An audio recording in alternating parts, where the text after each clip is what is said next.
My most recent book I entitled Leadership for Teacher Learning, because it's my firm belief that every leader must have as their number one priority improving the quality of teaching that goes on in their schools.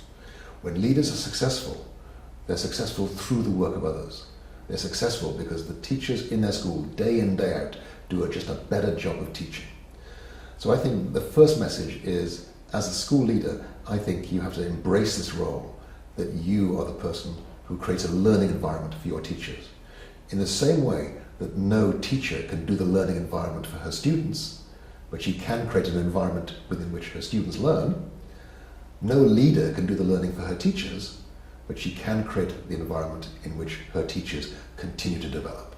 So I think the starting point is creating that culture where everybody in the school really believes they can get better, and they need to get better. And then the question is, how do we focus that?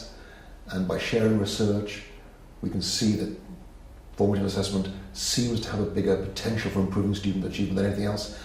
But there's also a much more intuitive case for formative assessment. Formative assessment is about two simple questions. What did I do as a teacher, and what did my students learn?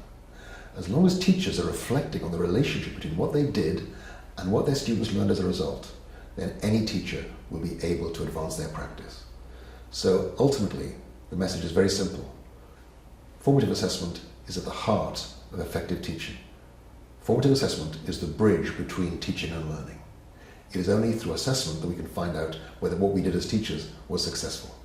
And that's why it's the key to every teacher having a lifelong potential to advance their practice.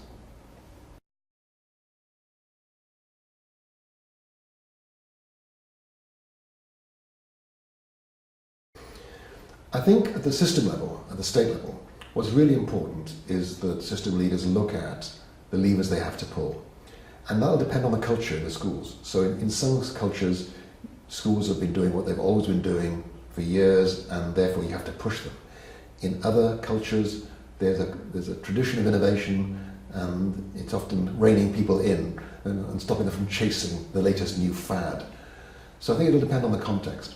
But I think the big idea here is that we keep on focusing on the idea of schools as being learning organizations. Not because it's cute that teachers are learning like their students, but because schools need to get better to prepare young people to meet the challenges of life in the 21st century. So the big idea here is that school leaders are the lead learners, if you like, to use the standard phrase. We have to create a culture where every single teacher gets better. What's really interesting is the research on expertise shows that this is possible. The research on expertise shows that in most areas that have been studied, expertise takes at least 10 years to acquire, 10 years of deliberate practice. And in education, we see teachers improving rapidly in their first few years, but after that, the change is much slower. So because it seems that expertise in teaching is similar to expertise in other areas, it suggests we're only beginning to scratch the surface of how good our teachers could be.